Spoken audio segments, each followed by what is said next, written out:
40 বছর বয়সে নবুয়ত পাইছে, তার আগে নবী নবী ছিলেন না। 40 বছর পর্যন্ত উনি নিজে তো নবী ছিলেন না, উনি নবী হয়েছেন তারপরে। এগুলি ডাহা মিথ্যা কথা, এগুলি ডাহা মিথ্যা কথা। এগুলি যারা বিশ্বাস করবে তারা ঈমান থাকবে না, ঈমান নষ্ট হয়ে যাবে। কথা বলেন ঠিক না? সব নবী যখন নবী নাই, আমাদের নবী সবার আগে নবী, সমগ্র সৃষ্টির আগে নবী। রাসূল করিম সাল্লাল্লাহু আলাইহি সাল্লামের হাদিস আছে, ওয়া আন আবি হুরায়রা রাদিয়াল্লাহু আনহু قال قال رسول الله صلى الله عليه وسلم كنت أول النبيين في الخلق وآخرهم في البعث هذا حديث صحيح الإسناد আল্লামা ইমাম ইবনে কাসির আল বিদায়া আন নিহায়া দ্বিতীয় খণ্ড আমর জুহানের কিসসার একটা ঘটনা, এই ঘটনার পাঠে আলোচনা করতে যায় হাদিসের পিছনে যায় লিখছেন হাদা হাদিসুন সহিহুল ইসনাদ, এই হাদিসের সনদটা খুবই মজবুত। প্রিয় রাসূল বলেন সমগ্র সৃষ্টির প্রথমে আমি নবী, আমি নবীর আগে সৃষ্টিতে কোনো নবী ছিল না, আমি নবীর পরে সৃষ্টিতে কোনো নবী হবে না। আজকে যারা বুকে হাত বেঁধে নামাজ পড়ে, যাদের শায়েখ মৌলবীরা বলে রাসূল 40 বছর বয়সে নবুয়ত পাইছে, তার আগে নবী নবী ছিলেন না, এগুলি ডাহা মিথ্যা কথা, এগুলি ডাহা মিথ্যা কথা। এগুলি যারা বিশ্বাস করবে তারা ঈমান থাকবে না, ঈমান নষ্ট হয়ে যাবে। কথা বলেন ঠিক না?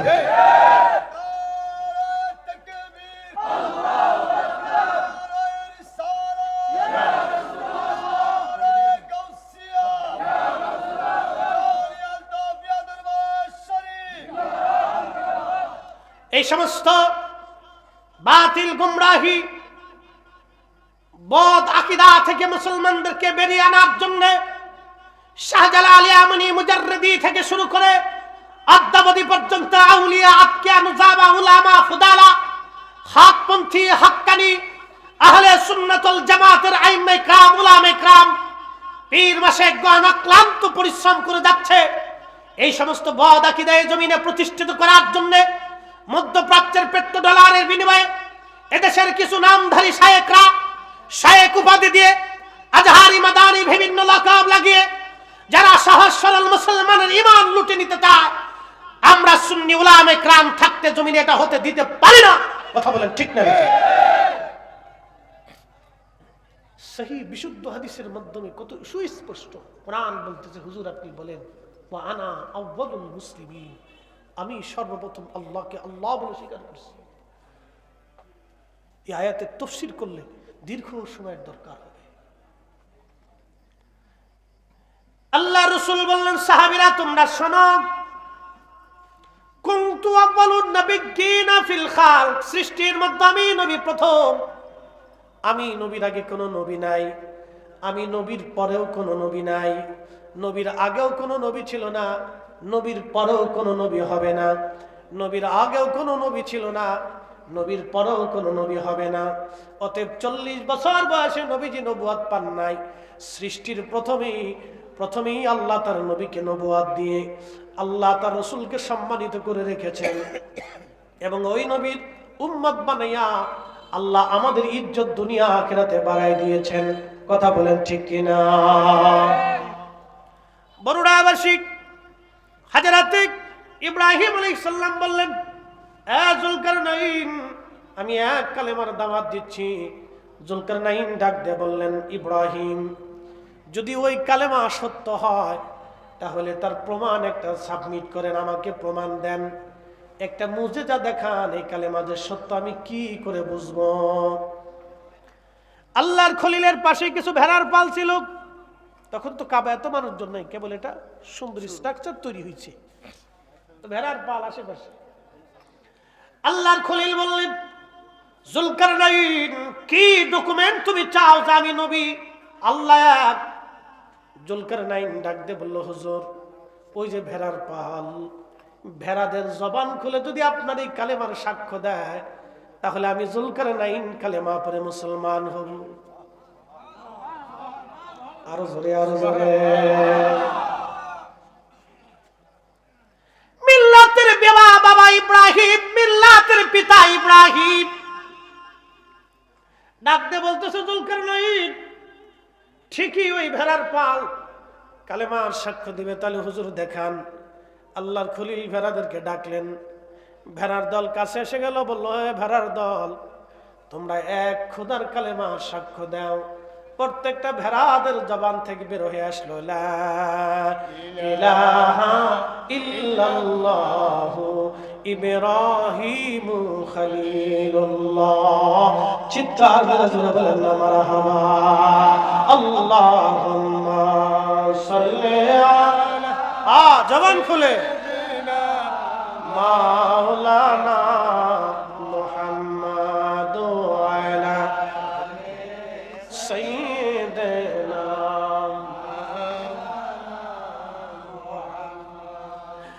এ বরুণাবাসী, সেই দিন বাদশা জুলকারনাইন কালেমা পড়ে মুসলমান হলেন। তিনি সেই প্রথম জমিনের বাদশা যিনি মুসলমান।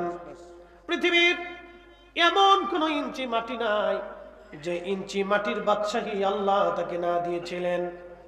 তিনি পৃথিবীর একবারে পূর্ব প্রান্তের কোনায়, বর্তমান হিসাব অনুযায়ী জাপান এবং রাশিয়ান এই আলটা বেল্ট কৃষ্ণ সাগর অঞ্চল দিয়ে একবারে কোনাকুনি, শুধু এখানে বরফ, আপনার কি বলে, শুধু বরফ আর বরফ পড়ে। সাধারণত এই অঞ্চলে মানুষজন যায় না। বাদশা জুলকারনাইন ওই অঞ্চল সফর করার সময়, এই অঞ্চল সফর করার সময় লোকেরা ডাক দিয়ে বলল, বাদশা, এই পাহাড়ি অঞ্চল থেকে একদল মানুষ বের হয়ে আসে, দানবী আকৃতি, খুবই ভয়াবহ। এরা আমাদেরকে অত্যাচার করে, আমাদের উট, দুম্বা, ছাগল, ভেড়া, গরু এবং পশুপালগুলি তারা নিয়ে চলে যায়, আমাদেরকে হত্যা করে। আল্লাহ তো আপনাকে তাম পৃথিবীর বাদশাহী দিয়েছেন, এই অদম্য এবং খুব নিকৃষ্ট জাতি থেকে আমাদেরকে আপনি একটু রক্ষা করার ব্যবস্থা করেন। তখন বাদশা জুলকারনাইন রাহিমাহুল্লাহ তিনি একবারে পুরা এলাকাটা সীসা দিয়ে ঢেলে গলায় করে তিনি একবারে পরিপূর্ণ অঞ্চলটা একবারে বেড়া দিয়ে দিলেন, প্রাচীর নির্মাণ করে দিলেন। সে আজকের কথা না, হাজার হাজার বছর আগে, পৃথিবীর হাজার হাজার হাজার হাজার বছর আগে তিনি ছিলেন আল্লাহ ভীরু একজন বাদশা। দুনিয়ার ভিতরে দুইজন জমিনে বাদশা মুসলমান সারা পৃথিবী, আর দুইজন কাফের বাদশা ছিল সারা পৃথিবীর কাফের বাদশা। একজনের নাম বাদশা নমরুদ। এই নমরুদ ইব্রাহিম আলাইহিস সালামের জামানার, বিরাট বড় লম্বা হায়াত ছিল তার। আল্লাহর সাথে পাল্লা দিতে গেল, খোদার সাথে যুদ্ধ করার জন্য সে প্রস্তুতি নিল। ইরাকের বাগদাদ ছিল তার রাজধানী। সারা পৃথিবী থেকে কোটি কোটি কোটি কোটি সৈন্য সে জোগাড় করলো, আল্লাহর সাথে সে যুদ্ধ করবে। আমার মালিক, আমার মাওলা তার বিরুদ্ধে যুদ্ধ করার জন্য বিরাট অস্ত্র পাঠান নাই, আল্লাহ শুধুমাত্র মশা পাঠাই দিলেন। মশা, এই যে মশা পৃথিবীতে আসলো, আর কোনোদিন মশা যায় নাই, কোনোদিনও মশা যাবে না। এই দেখবেন মশার বিভিন্ন কালার আছে, বিভিন্ন রং আছে, বিভিন্ন গ্রুপ আছে। রক্তের গ্রুপ অনুযায়ী মশা আপনার কামড়াবে। যার এ positive, B positive, A B positive, A B negative, O negative, A negative রক্ত যাদের আছে, ওই রক্ত অনুযায়ী মশা তারে কামড়ায়। সব মশা সবাইরে কামড়ায় না। আচ্ছা বলেন তো, মশা রক্ত পরীক্ষা করার জন্য কি ল্যাবে যায়? এ আমার দিকে তাকান। মশা রক্ত পরীক্ষা করার জন্য, গ্রুপ নির্ণয় করার জন্য কি কোনো ল্যাবে যায়? এই মশার এই রাডার দিছে কি? না না, একসাথে বলেন না, কে দিছে? কে দিয়েছে? আজকে থেকে মশার এই রাডার দিছে না, মশারের সৃষ্টির প্রথম থেকে রাডার দিয়ে পাঠাই দিছে। কিন্তু সবাই কামড়াবি না, তোর এ বি পজিটিভ ভাগ করে দিছে, এ পজিটিভ, ও নেগেটিভ, ও পজিটিভ। মশারে আল্লাহ ভাগ করে দিছে যে তুই ওরে কামড়াবি, তুই ওরে ধরবি, ওরে খাবি, ওরে খামচিবি। এই যে মশারে রাডার আল্লাহ দিয়ে দিলেন বিনা বিদ্যায়, বিনা মেডিকেল কলেজে হসপিটালে পড়াশোনা করা লাগে নাই, জীবনে কোনোদিন কোনো ল্যাবে যায় ভর্তি হইতে হয় নাই। আল্লাহ প্রত্যেকটা মশার ব্রেনের ভিতরে মেধা রব্বে কারীম দিয়ে দিল। সেই রবের নাম কি? আল্লাহ। সেজদা হবে কার? আল্লাহ। আইন চলবে কার? আল্লাহ। বিধান মানব কার? আল্লাহ। এবং তার রাসূলের আইন মেনে জীবন পরিচালিত করতে হবে। আপনারা কুত্তা চেনেন? 50 কিলোমিটার দূর থেকে কুত্তার নাকে ঘ্রাণ আসে। গরু মারছে কোন জায়গা, বিয়ে বাড়ি কোন জায়গা, দাওয়াত চলে কোন জায়গা, রান্না করে কোন জায়গা। একসাথে বলবেন আল্লাহু আকবার। কুত্তারে এই বিদ্যা দিছে কে? আল্লাহ। জীবনে কোনোদিন কোনো মেডিকেল কলেজে তার ভর্তি হইতে হয় নাই। যদি দেখেন আপনি আপনাদের এলাকার মাসি শকুন, যদি আপনি দেখেন এই শকুন গরু মরে গেল, শকুন আসে, যদি এখন শকুনের পাল নষ্ট হয়ে গেছে, মরা পাওয়ার সঙ্গে সঙ্গে শকুনের রাডারে ফোন চলে যায়, কে তারে ফোন করলো, কে তারে চিঠি লেখলো, কেউ দিল না, কাক দেখবেন চলে আসে, কেউ তারে দাওয়াত দিল না কিন্তু চলে আসলো। এগুলি রাডার আল্লাহ রাব্বুল আলামিন তারে দিয়েছেন। একটা পাখির নাম হুদহুদ। হযরত সুলাইমান আলাইহিস সালামের রাজদরবারে এই পাখিটা গোয়েন্দাগিরি করত। এই পাখিটা গোয়েন্দা প্রধান ছিল হুদহুদ পাখি। হুদহুদ পাখির একটা ক্ষমতা আল্লাহ দিয়েছিলেন, ও আকাশ দিয়ে উড়ে যাওয়ার সময় জমিনের দিকে তাকানোর পরে জমিনের কত ফিট নিচে পানি আছে এবং খনিজ সম্পদ আছে এটা হুদহুদ বলে দিতে পারত, যেটা বর্তমান বিজ্ঞানের পক্ষেও দুরূহ ব্যাপার হয়ে গেছে। বিজ্ঞান এখনো পারে না কোথায় খনিজ সম্পদ আছে, গবেষণা করে বহু কষ্ট করার পরে তারা বের করে। কিন্তু হুদহুদ জমিন দিয়ে উড়ে যাওয়ার সময় তার চোখের রাডার এত পরিমাণে ছিল, কোথায় সোনা দানা মণিমুক্তা মাটির নিচে পড়ে আছে, হুদহুদের চোখের রাডারে সেটা ধরা পড়ে যাইতো।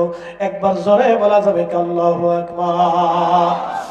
এই হুদহুদকে যিনি পাওয়ার দিলেন তিনি আল্লাহ।